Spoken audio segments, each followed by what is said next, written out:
क्या आप लोगों को भी दिक्कत आती है जिम करने में, या फिर आपका स्टेमिना बिल्कुल लो? क्या आप लोगों को भी गंदी आदत है बाहर का खाना? तो भाई तुम्हारे भाई की गंदी आदत थी। तो भाई मैं अपने आप को इतना डेवलप कर चुका हूँ, अपनी इतनी स्ट्रेंथ बढ़ा चुका हूँ भाई। पहले के बंदे जो मुझसे कहा करते थे कि भाई इससे हैवी वेट मार, पर भाई अब वो बंदे कहते हैं कि भाई तुम मेरे साथ वेट मार। क्यों? क्योंकि भाई मैंने अपने आप को इतना जिम के अंदर डाला था, इतना ज़्यादा अपने आप को कर दिया था कि भाई नहीं, वेट करना है, जिम करनी है, शरीर बनाना है, तो भाई करना तो पड़ेगा। भाई फिर मैं धीरे धीरे करके अपनी स्ट्रेंथ बढ़ाई। जो बंदे कहते थे ना भाई मेरे से कि तेरे से नहीं होगा भाई, तू कम वेट मार, आज वही बंदे मेरे से कहते हैं कि भाई तू मेरे साथ मारेगा, तेरे साथ एक्सरसाइज अच्छी होती है। तो भाई यही सब चीज़ें हैं, मैंने स्टार्टिंग में करा था और वही सब मैं करते हुआ आ रहा हूँ। बहुत सी चीज़ें थी जो मैंने अपने आप को फेस करी, जैसे वेट कम लगना, सही स्टेमिना न बन पाना, सही डाइट नहीं कर पाना। तो भाई होता है, जो जिम रैप होते हैं उनके लिए ये चीज़ बहुत ज़्यादा डिफिकल्ट होती है कि अच्छी डाइट लेना, क्या से क्या करना। भाई शुरुआत में मेरे पास कुछ भी नहीं था। शुरुआत में सिर्फ ऐसे खाने गया अपने जिम के अंदर, एक्सरसाइज करी, 2-3 डंबल मारे, भाई ढाई ढाई के डंबल मारता था जब मैं स्टार्टिंग में गया। मेरी उम्र के बच्चे भी मेरे से हैवी वेट मार के मेरा मजाक उड़ाते थे कि अबे क्या वेट मार रहा है, क्या करेगा। पर भाई बोलते हैं ना समय बदलता है, आज तुम्हारे भाई ने वो बदल रखा है। भाई अपने से बड़े उनकी तो बोलना नहीं भाई, नॉर्मल सी बात है।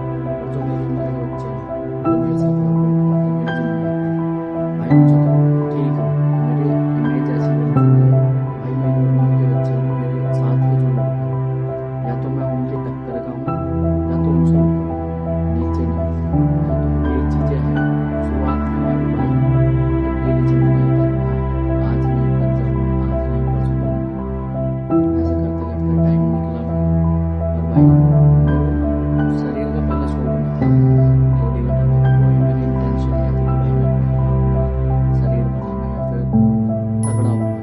पर भाई धीरे धीरे कुछ हालात ऐसे हुए, कुछ चीज़ें ऐसी हुई जिन्होंने मेरे को मोटिवेट करा, जिसकी वजह से आज मैं ठीक है, अपने 4 बंदों में खड़ा होता हूँ तो ठीक है, अब ठीक लगता है, ज़्यादा बुरा भी नहीं लगता, नॉर्मल रहता हूँ।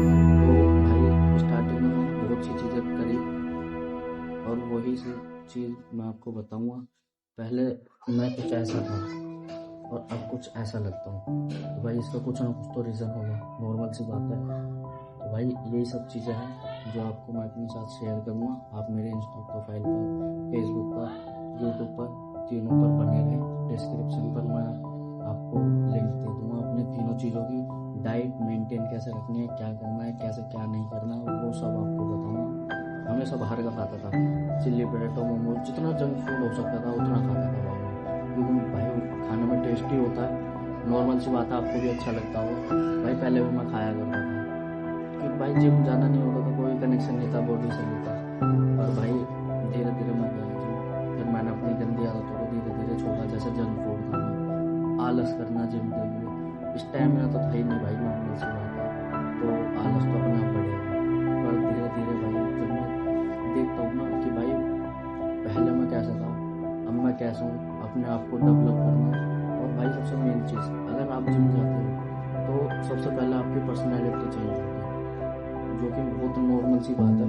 आप अगर जिम के अंदर जाओगे धीरे धीरे कर करके, मैं ये नहीं कहता कि आप जिम जाते ही आपकी पर्सनैलिटी चेंज हो जाए, पर आप कुछ महीने दो जिम को, वो आपकी पूरी पर्सनैलिटी चेंज कर देगी, आपका रहन सहन चेंज कर देगी, खाना पीना चेंज कर देगी, जिससे कि बहुत अच्छी चीज़ है, आपकी लाइफ पर बहुत असर करेगी ये चीज़ें, जो कि करनी भी चाहिए भाई। आप जिम जाओ, इसलिए मैं बोल रहा हूँ भाई कभी भी ना जिम से पीछे को मुँह नहीं करना चाहिए, कभी भी सब चीज़ से चीट कर लो पर अपने शरीर के साथ कभी चीट नहीं